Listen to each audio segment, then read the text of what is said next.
जय हिंद साथियों, कैसे हैं आप सभी। मैं आशा करता हूं कि आप सभी लोग स्वस्थ होंगे और आप सभी का पढ़ाई बहुत अच्छे से चल रही होगी।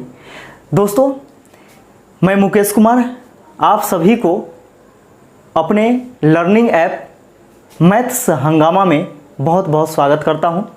दोस्तों, साथ ही साथ मैं अपने प्यारा सा यूट्यूब चैनल मैथ्स हंगामा में भी आप सभी का स्वागत करता हूं।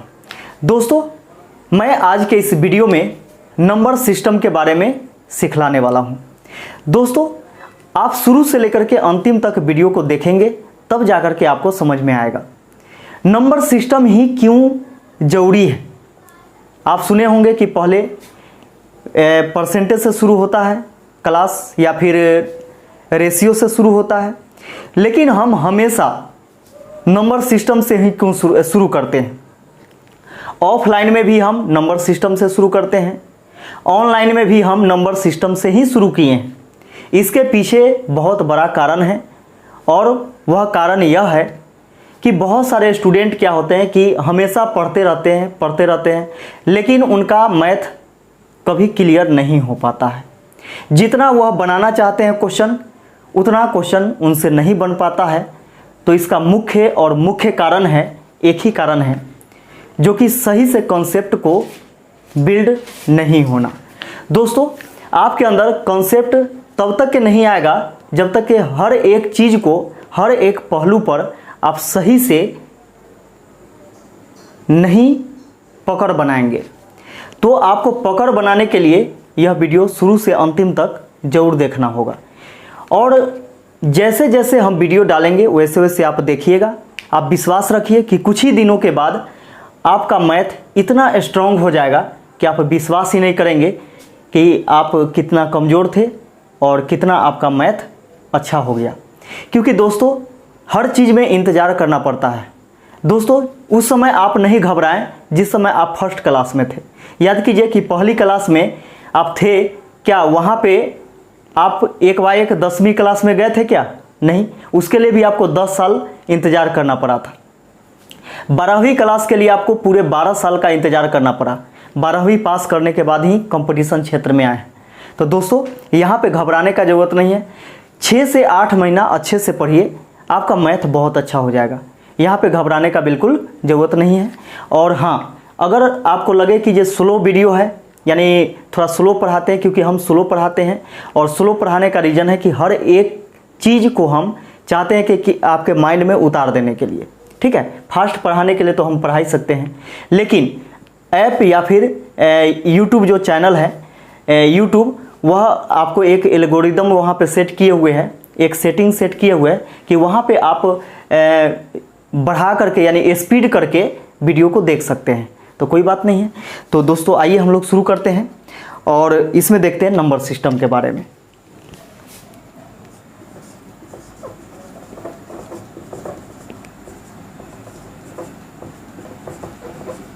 नंबर सिस्टम को दोस्तों हम लोग बोलते हैं हिंदी में क्या, तो संख्या पद्धति। क्या बोलते हैं?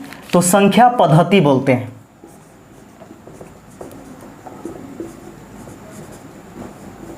संख्या पद्धति।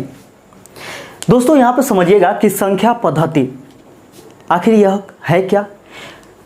तो एक ऐसा पद्धति, एक ऐसा सिस्टम जिसके द्वारा हम लोग संख्याओं के बारे में समझते हैं, संख्याओं को जानते हैं कि संख्या कितने प्रकार की होती है, संख्या कौन कौन सी होती है। तो ये सभी चीज़ों के बारे में हम लोग बेहतर तरीके से, एक कॉन्सेप्चुअल तरीके से हम लोग सीखेंगे। और यहाँ से ही मैथ का उत्पत्ति हुआ है और कैसे हुआ है आप सीखिएगा। बहुत ही मज़ा आने वाला है इस वीडियो में, तो इसलिए शुरू से लेकर के अंतिम तक इस वीडियो को जरूर देखिएगा। तो दोस्तों, यहाँ पे देखिए कि नंबर सिस्टम। तो सोचिए कि नंबर, कुछ नंबर है यानी संख्या है, उसका कोई सिस्टम है यानी उसका पद्धति है। तो हम लोग देखेंगे यहाँ पे कि नंबर्स होता क्या है। तो आप जानते होंगे सबसे फर्स्ट जो नंबर है वह प्राकृत नंबर है, यानी प्राकृत संख्याएं। तो दोस्तों, प्राकृत संख्याएं किसे कहेंगे? जिसे हम लोग नेचुरल नंबर बोलते हैं। नेचुरल यानी नेचर, यानी प्रकृति। प्रकृति मतलब हम लोग ईश्वर भी समझते हैं। यानी ईश्वर का दिया हुआ वह सारे नंबर जो इस पृथ्वी पर शुरू से विद्यमान था, शुरू से इस पृथ्वी पर वह सारा नंबर था, उन सभी नंबर को हम लोग क्या कहते हैं? तो प्राकृतिक संख्या कहते हैं या नेचुरल नंबर कहते हैं। तो आप जानते हैं कि नेचुरल नंबर कहाँ से शुरू होता है? तो नेचुरल नंबर जो होता है वह 1 से शुरू होता है और अनंत तक जाता है, और जितने भी नंबर इसके बाद आए हैं वो सभी नंबर प्राकृतिक संख्या से ही आया है, यानी नेचुरल नंबर से ही आया है। और आपको जान करके यह आश्चर्य होगा, तो घबराने की ज़रूरत नहीं है दोस्तों। हम हर एक चीज़ पर, हर एक पहलू पर बात करेंगे। तो आइए दोस्तों, सबसे पहले हम देखते हैं नेचुरल नंबर, यानी प्राकृत संख्याएं।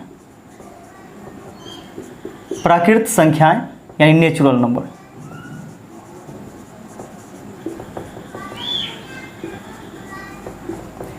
नेचुरल नंबर, प्राकृत संख्या किसे कहते हैं? तो आप सभी लोग जानते हैं कि गिनती की संख्या को प्राकृत संख्या कहते हैं। जैसे में 1, 2, 3, 4, 5, 6 up to dot dot infinite, यानी अनंत तक। वैसी संख्या जो 1 से लेकर के अनंत तक लिखी गई हो उसे हम लोग प्राकृत संख्या कहते हैं, यानी नेचुरल नंबर कहते हैं। ऐसे भी आप जानते हैं कि गिनती की संख्या को प्राकृत संख्या कहते हैं, और गिनती की संख्या यानी गिनती हम लोग शुरू करते हैं तो 1 से ही शुरू करते हैं, 1, 2, 3, 4, 5, 6, 7 इस प्रकार। इसके बाद आगे हम लोग देखते हैं कि होल नंबर, यानी पूर्ण संख्याएं। पूर्ण संख्या, होल नंबर। होल नंबर दोस्तों, पूर्ण संख्या किसे कहेंगे? तो यहां पे समझिएगा कि पूर्ण संख्या, पूर्ण मतलब क्या? पूरा पूरा। तो क्या इससे पहले अपूर्ण था क्या? पूर्ण संख्या है, इसका मतलब ये जब नहीं था तो क्या इससे पहले संख्या जो थी वह अपूर्ण थी क्या? तो बिल्कुल जी हाँ, अपूर्ण थी, यानी पूर्ण नहीं था। अब यहाँ पे समझिएगा कि पूर्ण कैसे हुआ। तो आप जानते होंगे कि जीरो का खोज हुआ है, और कुछ लोगों को ध्यान में रहता है कि जीरो का आविष्कार हुआ है, खोज नहीं हुआ है। तो आपको जानकारी के लिए हम बतलाते चलें कि जीरो का खोज ही हुआ है, आविष्कार नहीं हुआ है। आविष्कार और खोज में अंतर होता है। जैसे में देखिएगा कि यह मार्कर है, मार्कर का आविष्कार किया गया। यह बोर्ड है, बोर्ड का आविष्कार किया है, क्योंकि आप जानते हैं कि मानव को जब जब जरूरत पड़ा है किसी भी चीज़ का तो उसका वह आविष्कार किया है। खोज वह होता है जो पहले से था और उसको हम ढूंढ करके निकाल लिए। तो पहले से प्राकृतिक संख्या में जीरो था, लेकिन मैथमेटिकल रूप से उसका प्रयोग नहीं किया जा सकता था। फिर आर्यभट्ट जी आए और 5वीं शताब्दी में वह क्या किए कि जीरो को खोज निकाले और उसको मैथमेटिकल रूप से प्रयोग करना शुरू कर दिए। तो वहाँ से मैथ में जैसे ही जीरो शामिल हुआ वह अपूर्ण संख्या से क्या बन गया? पूर्ण संख्या बन गया। तो इसलिए यहाँ पे पूर्ण संख्याएं किसको कहेंगे? तो प्राकृत संख्या के परिवार में जितने भी सदस्य हैं, यानी जितने भी नंबर्स हैं, उसमें जैसे ही हम जीरो को शामिल करेंगे वह पूर्ण संख्या का परिवार में शामिल हो जाएगा। दोस्तों यहाँ पे देखिएगा 1 से लेकर के अनंत तक के तो था ही, अब इसमें सिर्फ आ गया कौन? तो zero. 0, 1, 2, 3, 4, 5, 6 up to dot dot infinite.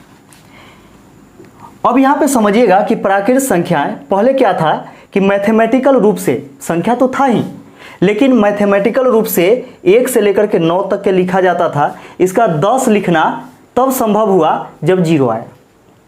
अब कहिएगा कि ये चीज़ क्या है? तो जीरो आते ही 10, 11, 12, 13 ये सब लिखना शुरू हो गया, वो भी मैथमेटिकल रूप से। आप कहिएगा कि अभी आप जस्ट बताए हैं क्या कि ये प्राकृत संख्या 1 से लेकर के अनंत तक के होती है, इसका मतलब 1 2 3 4 5 6, इसका 7 भी रहा होगा, 8 भी रहा होगा, 9 भी रहा होगा, 10 भी रहा होगा, 11 भी रहा होगा। जी हाँ, प्रकृति में पहले से था। जैसे माने चलिए कि प्रकृति में शुरू से कोयला था कि नहीं, शुरू से लोहा था कि नहीं, टीन था कि नहीं, सभी यानी जितने भी धातु अधातु जो भी चीज़ है प्रकृति में शुरू से ही मौजूद था। लेकिन मानव क्या किया कि जैसे जैसे उसको ज़रूरत पड़ा, जैसे जैसे उस चीज़ का महत्व समझा, वैसे वैसे अपने जीवन में उसको शामिल करना शुरू कर दिया। उसी प्रकार यहाँ पे देखिए कि प्राकृतिक संख्या यानी प्रकृति में सभी संख्याएं थी, 10 भी था, 11 भी था, 12 भी था, सब था, लेकिन मैथमेटिकल रूप से उसका प्रयोग नहीं किया जाता था। लेकिन एक समय ऐसा आया कि जीरो का खोज हुआ, आर्यभट्ट जी जीरो का खोज किए और खोज करने के बाद वह आगे मैथ में इसका प्रयोग करना शुरू कर दिए। आपको हम एक चीज़ और जानकारी के लिए बता देते हैं, क्योंकि 10 कैसे था, आप कहिएगा कि 10 कैसे था, तो 10 था क्योंकि आप जानते हैं कि रामायण जो होता है वह त्रेता युग में होता है, और त्रेता युग में रामायण होता है तो वहाँ पे राम जी भी हैं, रावण भी है, और रावण के पास 10 गो सिर है ना, यानी हेड जो है वह कितना है, तो 10 गो है। तो सोच के देखिए कि 10 तक के कौन काउंट किया, 10 तक के काउंट कौन किया। तो पहले से ये सब चीज़ था, लेकिन मैथ के रूप में यानी गणित के रूप में हम लोग उसका प्रयोग नहीं कर पाते थे। उसी प्रकार आप 10th क्लास में पढ़े होंगे संस्कृत में, एक चैप्टर है दशावतारम, जिसमें भगवान विष्णु का 10 अवतारों का वर्णन किया गया है। तो ये सब 10 वहाँ तो काउंट हो रहा है, तो पहले से था, लेकिन मैथ के रूप में हम बार बार बोल रहे हैं कि मैथमेटिकल सिस्टम में उसका प्रयोग नहीं किया जाता था जीरो का। लेकिन जैसे ही 5वीं शताब्दी में जीरो का खोज हुआ आर्यभट्ट जी द्वारा, वैसे ही क्या हुआ कि मैथ में एक बहुत बड़ा कंसेप्ट आ गया, एक बहुत बड़ा भूचाल हुआ, और उसमें जीरो का बहुत बड़ा योगदान हुआ। क्योंकि आप जानते हैं कि जीरो जो होता है ना, वो मैथ का हीरो होता है, कभी बताएंगे। इसके बाद देखिएगा कि आगे क्या है। आगे समझने से पहले एक चीज़ और समझिए, हम लोग हर एक छोटी छोटी बातों पर ध्यान देते हुए चलेंगे, क्योंकि एग्जाम में बड़ी बड़ी चीज़ नहीं पूछी जाती है, छोटा छोटा चीज़ ही पूछा जाता है, और छोटा छोटा चीज़ को आप इग्नोर करते हैं तो वही चीज़ आपको आने वाला समय में बहुत ज़्यादा कष्ट देने वाला है। तो यह पहला वीडियो है, और हम बेसिक जब पढ़ाते हैं तो बहुत बोलते भी हैं, ठीक है। हम अपने ऑफलाइन क्लास में भी बोलते रहते हैं और ऑनलाइन में भी बोलते हैं। क्यों? क्योंकि यहाँ पे क्वेश्चन नहीं बताना है, यहाँ पे आपको कॉन्सेप्ट सिखाना है, और आप हर एक चीज़ से परिचित हो जाए जो कि आपको आने वाला समय में काम आने वाला है। तो इसलिए वीडियो को देखते रहना है। अब यहाँ पे समझिएगा, आपसे पूछा जाए कि क्या सभी प्राकृतिक संख्याएँ पूर्ण संख्या हो सकती है क्या, तो आपका जवाब होगा नहीं। किन्हीं भाइयों को लगेगा कि हाँ हो सकता है। तो देखिएगा कि सभी प्राकृतिक संख्या पूर्ण संख्या हो सकती है, क्योंकि जितने भी प्राकृतिक संख्या है देखिए पूर्ण संख्या के अंदर है कि नहीं, 1 से लेकर के देखिए अनंत तक के है। लेकिन सभी पूर्ण संख्या प्राकृतिक संख्या नहीं हो सकती है। सभी पूर्ण संख्या प्राकृतिक संख्या इसलिए नहीं हो सकती है क्योंकि प्राकृतिक संख्या में जीरो शामिल कभी नहीं हो सकता है। तो इसलिए सभी पूर्ण संख्या प्राकृतिक संख्या नहीं हो सकती है, लेकिन सभी प्राकृतिक संख्या पूर्ण संख्या हो सकती है। और दोस्तों यहाँ से देखिएगा कि प्राकृतिक संख्या के ही प्रयोग करके आगे जितने भी संख्या आप लिखने वाले हैं, सीखने वाले हैं, वो सभी यहाँ से ही आने वाला है। जैसे में यहाँ पे देखिएगा, आगे हम लिखते हैं सम संख्याएं। सम संख्याएं जिसको हम लोग बोलते हैं even number.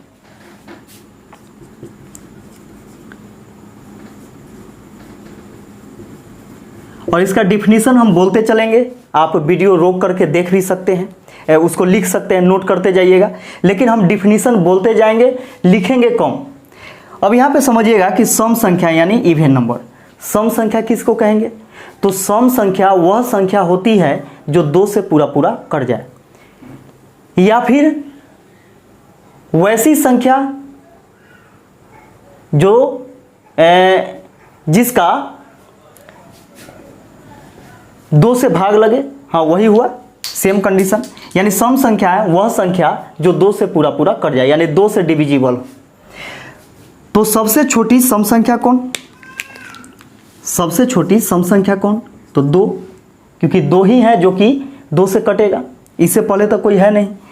2, 4, 6, 8, 10, 12 up to dot dot, ये भी अनंत तक जाएगा, यानी इन्फिनिटिव तक जाएगा। इसके बाद आगे देखेंगे हम लोग विषम संख्या। विषम संख्याएं, विषम संख्याएं जिसको हम लोग बोलते हैं ऑड नंबर।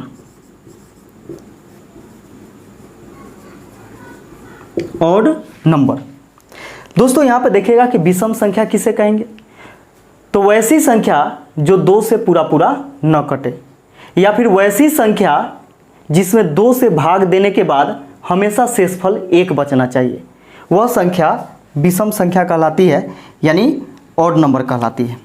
जैसे में यहाँ पे देखिएगा, जैसे में 1, 3, 5, 7, 9 अप टू डॉट डॉट, ये भी कहाँ तक जाएगा? इनफाइनाइट तक के जाएगा, यानी इन्फिनिटिव तक जाएगा। दोस्तों इसके बाद देखेंगे हम लोग अभाज्य संख्या।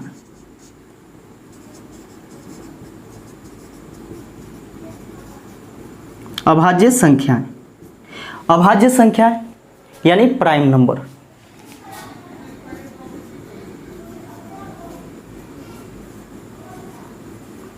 प्राइम नंबर, तो प्राइम नंबर किसे कहेंगे, यानी अभाज्य संख्या किसे कहेंगे?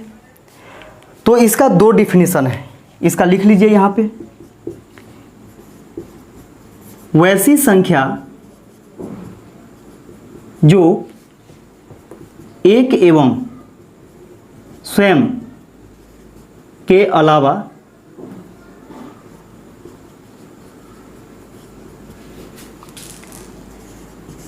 किसी दूसरे संख्या से न कटे।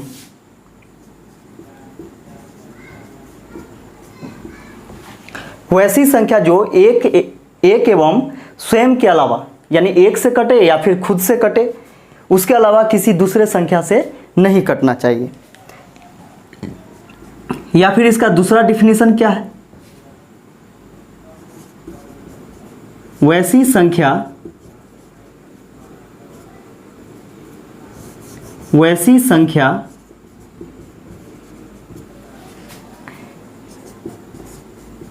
जिसका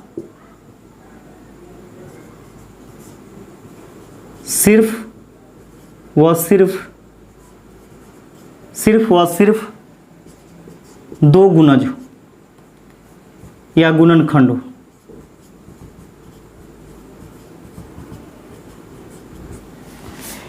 वैसी संख्या जिसका सिर्फ व सिर्फ 2 गुणनखंड हो, 2 से न ज़्यादा हो और न ही 2 से कम होना चाहिए। तो ये हो गया आपका अभाज्य संख्याएं। तो अभाज्य संख्या कौन कौन होगी? तो जैसे में हम लोग देखते हैं यहाँ पे अभाज्य संख्या कौन कौन, तो 2 से शुरू ही होता है, 2 से शुरू ही होता है। अब कहिएगा 1 क्यों नहीं होगा? तो 1 इसलिए नहीं होगा क्योंकि 1 का सिर्फ एक ही गुणनखंड होता है, जैसे 1 गुने 1, 1 भी स्वयं ही है और 1 तो 1 ही है कि नहीं? यानी 1 का सिर्फ एक ही गुणनखंड हो रहा है। लेकिन यहाँ पे है क्या कि वैसी संख्या जिसका सिर्फ और सिर्फ 2 गुणनखंड हो, तो 2 गुणनखंड तो इसका नहीं हो रहा है, इसलिए 1 जो होगा वह अभाज्य संख्या नहीं होगी। 2 होगी, 3, 5, 7, 9 नहीं होगा। 9 इसलिए नहीं होगा क्योंकि 1 और स्वयं के अलावा किसी दूसरे से कट रहा है, इसलिए 9 नहीं होगा। इसका 11, 13 अप टू डॉट डॉट, ये भी अनंत तक के जाएगा। इसका हम लोग देखते हैं कि भाज्य संख्या, भाज्य संख्याएं जिसको हम लोग बोलते हैं कंपोजिट नंबर।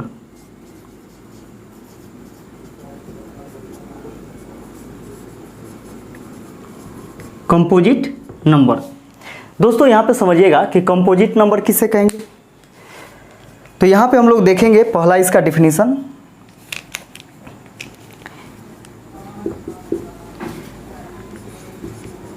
वैसी संख्या जो एक एवं स्वयं के अलावा किसी अन्य संख्या से भी कटे। वहां पे क्या था अभाज्य संख्या में? वैसी संख्या जो एक और स्वयं के अलावा किसी दूसरे से न कटे। लेकिन इसमें क्या है? वैसी संख्या जो एक एवं स्वयं के अलावा किसी दूसरे संख्या से भी कटे, है ना। एक से कटे और स्वयं से कटे और उसके साथ साथ किसी दूसरे संख्या से भी कटना चाहिए। तो वैसी संख्या जो एक एवं स्वयं के अलावा किसी अन्य संख्या से भी कटे वह संख्या क्या कहलाएगी? तो भाज्य संख्या कहलाएगी। दूसरा इसका डिफिनीशन है, वैसी संख्या जिसका दो से अधिक गुणनखंड हो। वैसी संख्या जिसका दो से अधिक गुणनखंड हो, यानी दो से अधिक जिसका गुणनखंड होगा वह भाज्य संख्या कहलाएगी, यानी कंपोजिट नंबर कहलाएगी। जैसे में देखिएगा कि 4 से यह शुरू ही होता है। भाज्य संख्या जो होती है वह 4 से शुरू ही होती है।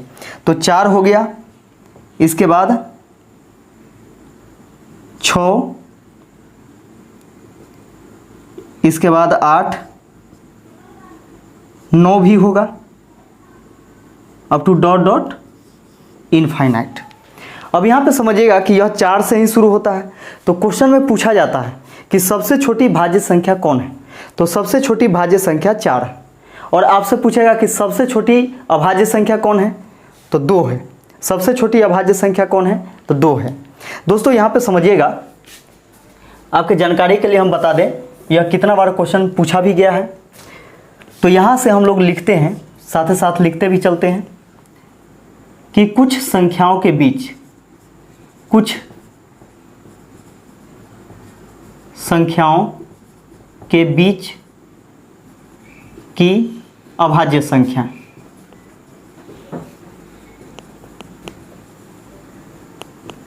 कुछ संख्याओं के बीच की अभाज्य संख्या। दोस्तों यहाँ पे देखिएगा कि कुछ संख्या है, उसके बीच में आपसे अभाज्य संख्या पूछा जाता है। तो यहाँ पे देखिएगा कि 1 से 50 के बीच में, 1 से 50 के बीच में या फिर 1 से 50 तक कुल कितनी अभाज्य संख्या है? तो 15। याद रखिएगा कि कुल कितनी अभाज्य संख्या है? तो 15 है। 1 से 100 तक, 1 से 100 तक कुल कितनी अभाज्य संख्या है? तो 25। 1 से 100 तक कुल कितनी अभाज्य संख्या है? तो 25 है। 1 से 150 तक कुल कितनी अभाज्य संख्या है? तो 35 है। 1 से 200 तक कुल कितनी अभाज्य संख्या है? तो 46 है। 1 से 1000 तक कुल कितनी अभाज्य संख्या है? तो 168। तो इस चीज़ को ध्यान में रखिएगा कि 1 से 50 तक कुल कितनी अभाज्य संख्या? तो 15। 1 से 100 तक 25, 1 से 150 तक 35, 1 से 200 तक 46, 1 से 1000 तक 168। इस चीज़ को आपको ध्यान में रखना है। तो दोस्तों आप वीडियो को स्किप बोल रहे हैं, उसको रोक करके आप क्या कीजिएगा कि इसको नोट कर लीजिएगा और नोट करते चलिए सभी चीज़ को। तो चलिए नोट कर लीजिए इसको। तो आइए दोस्तों, हम लोगों ने क्या क्या चीज़ देख लिया है। तो प्राकृत संख्या, पूर्ण संख्या, सम संख्या, विषम संख्या, अभाज्य संख्या, भाज्य संख्या, ये सभी चीज़ हम लोगों ने देख लिया है। और जितने भी संख्याएं आ रही है वो सब आप देखेंगे कि प्राकृत संख्या से ही निकल करके आ रही है। तो आइए दोस्तों आगे हम लोग देखते हैं सह अभाज्य संख्या। सह अभाज्य संख्याएं जिसको हम लोग बोलते हैं क्या, को प्राइम नंबर।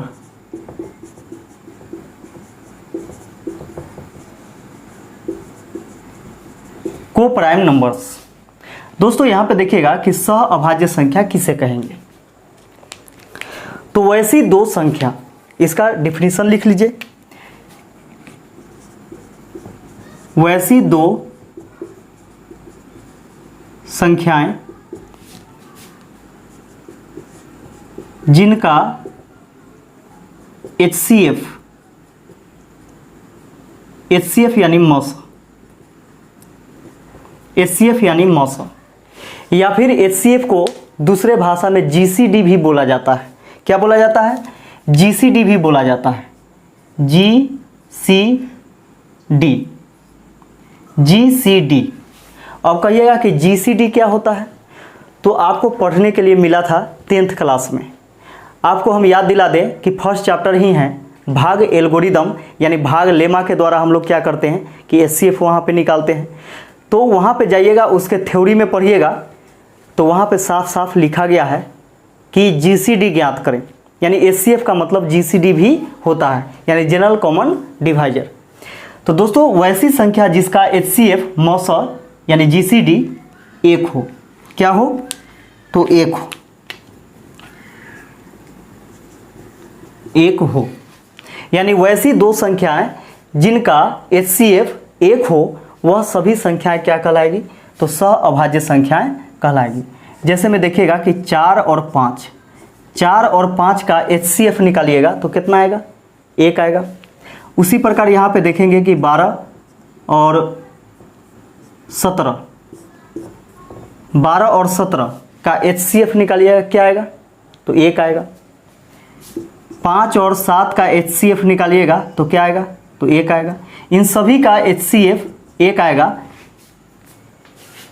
तो यह जो जोड़ा है वह सह अभाज्य संख्या का जोड़ा है।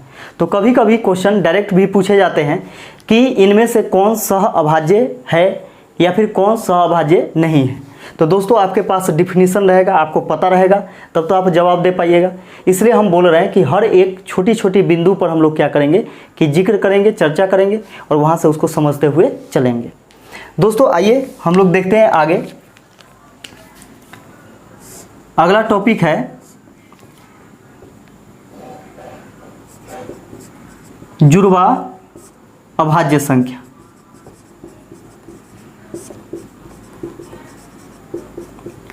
जुड़वा अभाज्य संख्या है जिसको हम लोग बोलते हैं ट्विन प्राइम नंबर।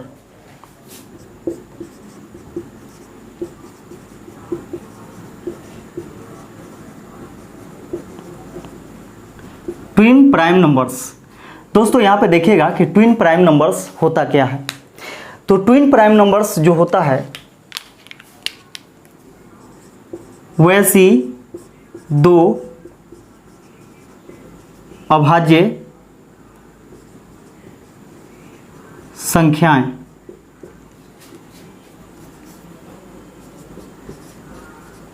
जिसके बीच दो का अंतर हो।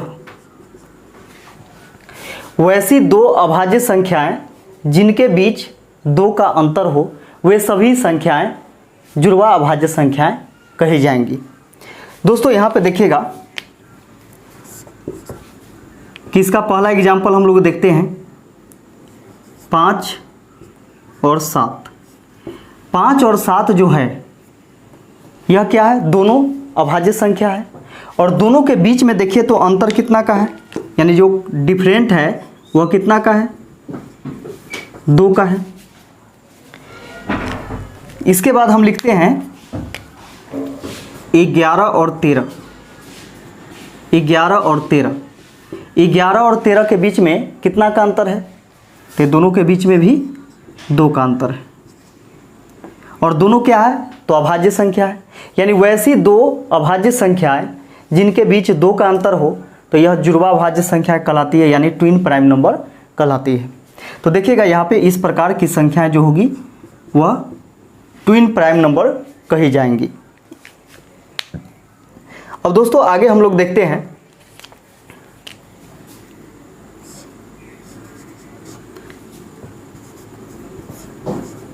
परिमेय संख्याएं, परिमेय संख्याएं यानी जिसको हम लोग बोलते हैं रेशनल नंबर।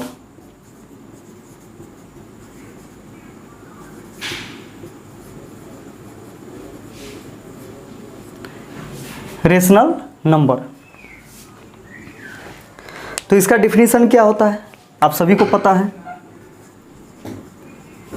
वैसी संख्या जिसको P/Q के रूप में लिखा जाता हो जहां Q डज नॉट इक्वल 0। अब यहाँ पे समझिएगा कि वैसी संख्या जिसको P/Q के रूप में लिखा जाता हो यानी अंश बटा हर के रूप में लिखा जाता हो, नोमिनेटर बाय डिनोमिनेटर के रूप में लिखा जाता हो, जहाँ पे डिनोमिनेटर बराबर 0 नहीं होगा। यानी कहने का मतलब क्या है कि हर जो होगा वह 0 के बराबर नहीं होगा, तो वे संख्याएं क्या कहलाएगी, तो परिमेय संख्याएं कहलाएगी। तो दोस्तों यहाँ पे हम लोग देखते हैं इसका एग्जाम्पल। तो परिमेय संख्या सबसे पहले 22/7 लिखते हैं।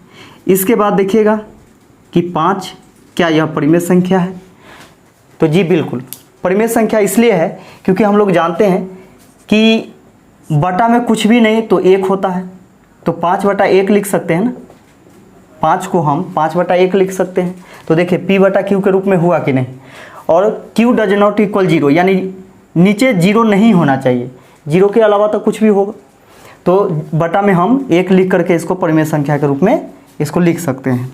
इसके बाद जिसका वर्गमूल निकाला जा सकता है, जैसे में √4, तो √4 है तो इसका वर्गमूल निकाला जा सकता है, तो ये भी परिमेय संख्या होगा।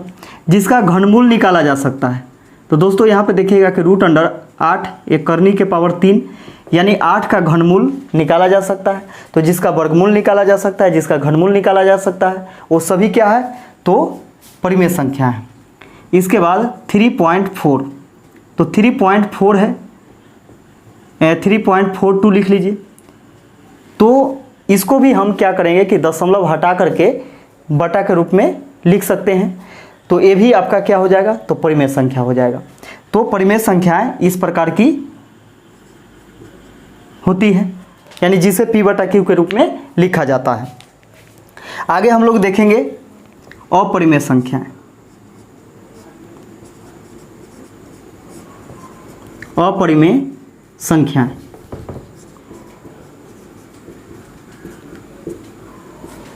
अच्छा एक बात बताइए, हिंदी में जो होता है शुरू में अगर अ लग गया तो वह निगेटिव हो जाता है। जैसे यहाँ पे देखिए ये परिमेय संख्या है और इसी में शुरू में अ लग गया, अ को हम हटा देते तो यह परिमेय ही बचता है, तो अ लग गया यानी इसका यह निगेटिव हो गया, तो जो इसमें होगा इसका ठीक विपरीत इसमें होगा। यह आपका रेशनल नंबर है तो यह हो जाएगा इरेशनल नंबर।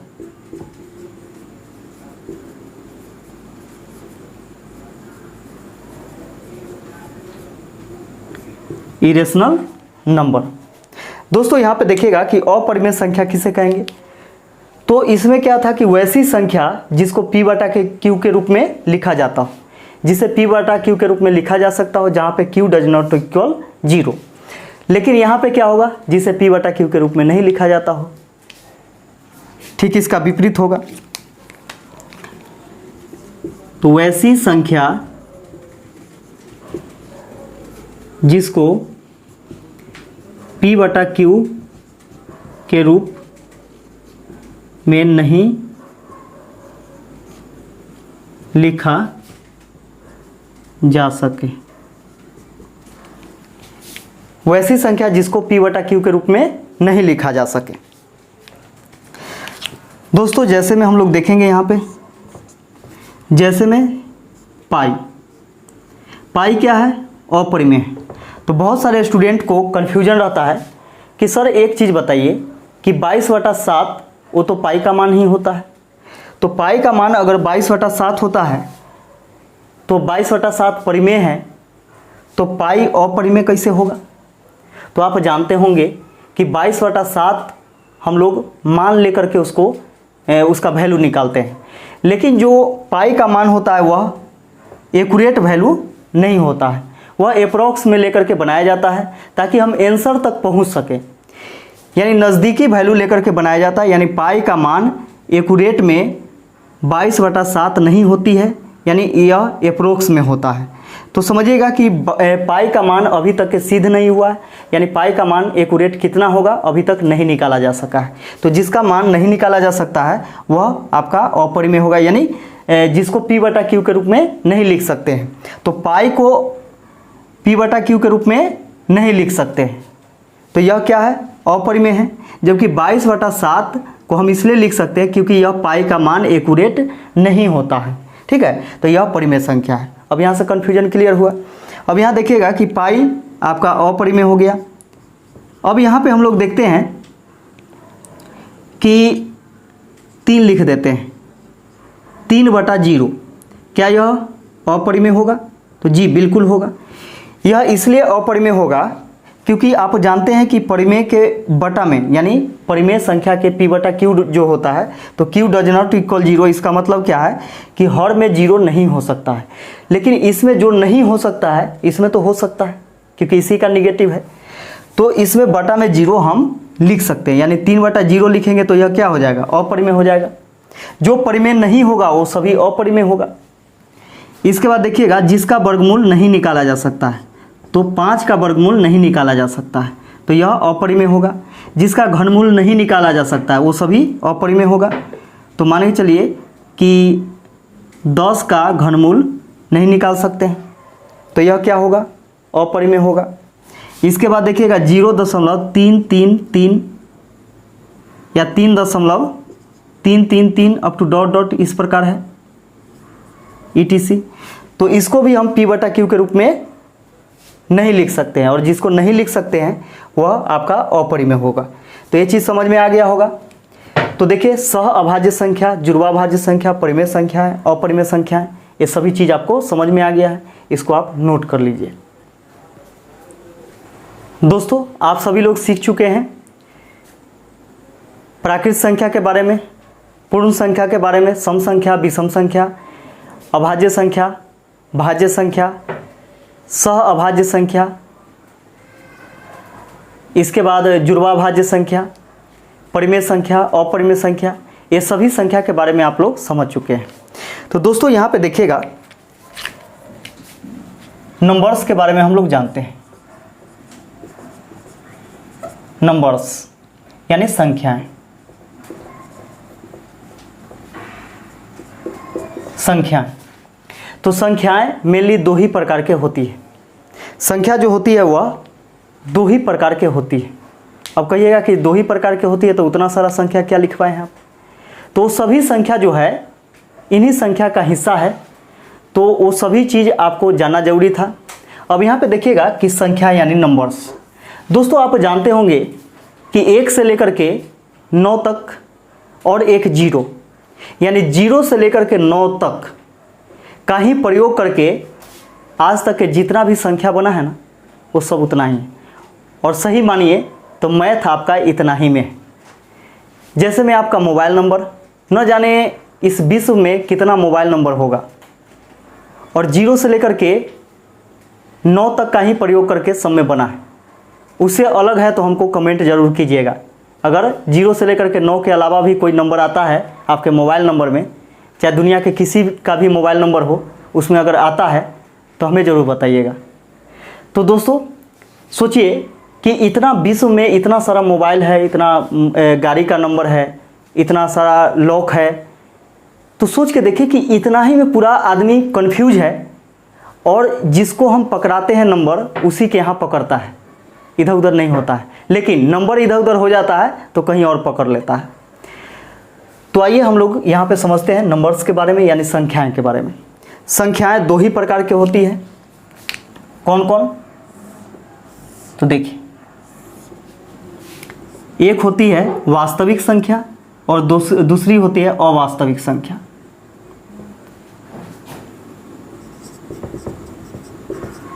वास्तविक संख्याएं और दूसरी होती है काल्पनिक संख्याएं। काल्पनिक संख्याएं। अब यहाँ पे देखिएगा कि वास्तविक संख्या क्या होती है और काल्पनिक संख्या क्या होती है। वास्तविक संख्या जिसको हम लोग रियल नंबर बोलते हैं, रियल नंबर यानी वास्तव में यानी रियल, और काल्पनिक संख्या को हम लोग बोलते हैं imaginary number.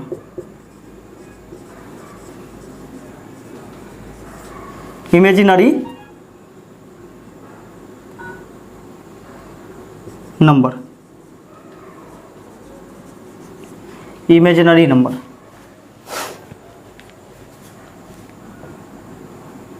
Imaginary number.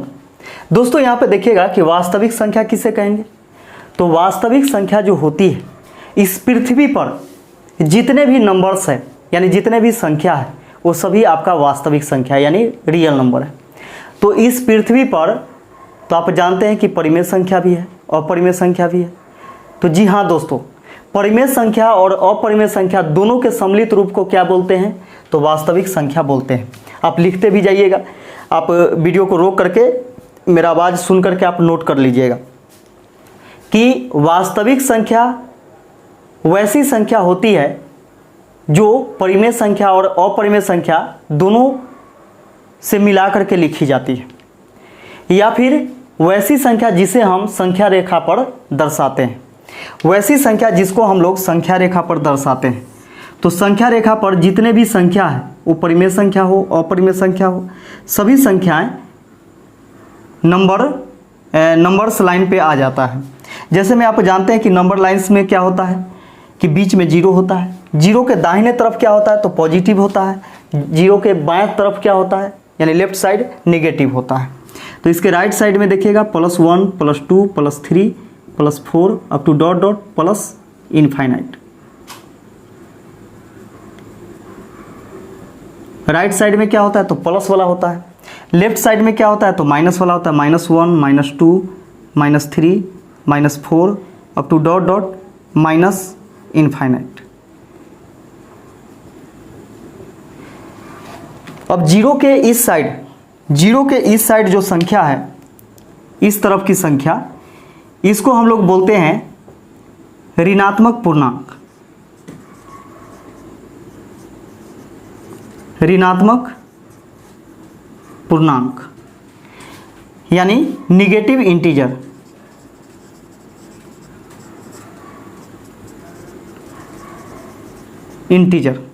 Negative integer. और जीरो के दाएं तरफ जो है उसे हम लोग बोलते हैं पॉजिटिव इंटीजर यानी धनात्मक पूर्णांक। धनात्मक पूर्णांक यानी पॉजिटिव।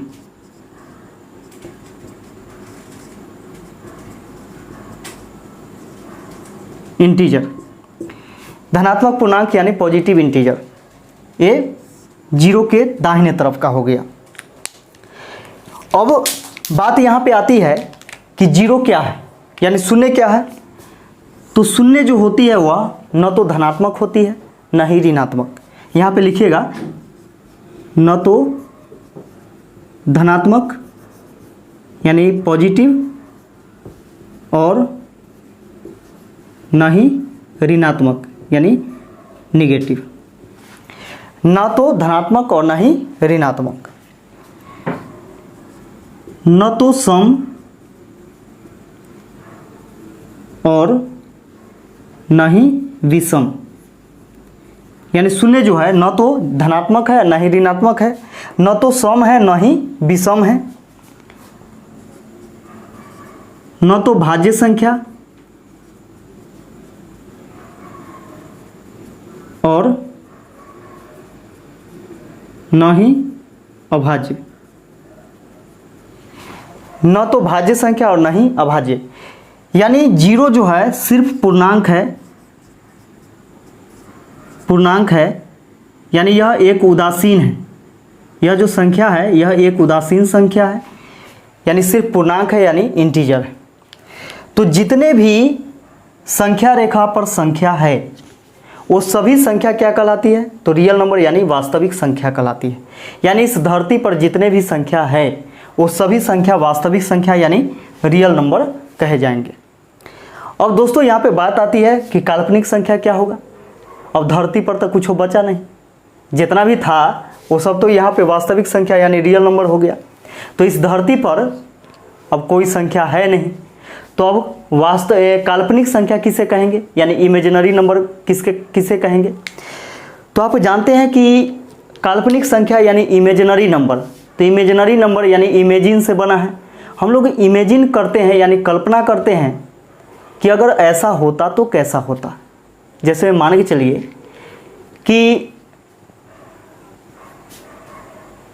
नहीं, कहावत सुने हैं कि रोपा पेड़ खजूर का या बबूल का तो अममा कहाँ से आए।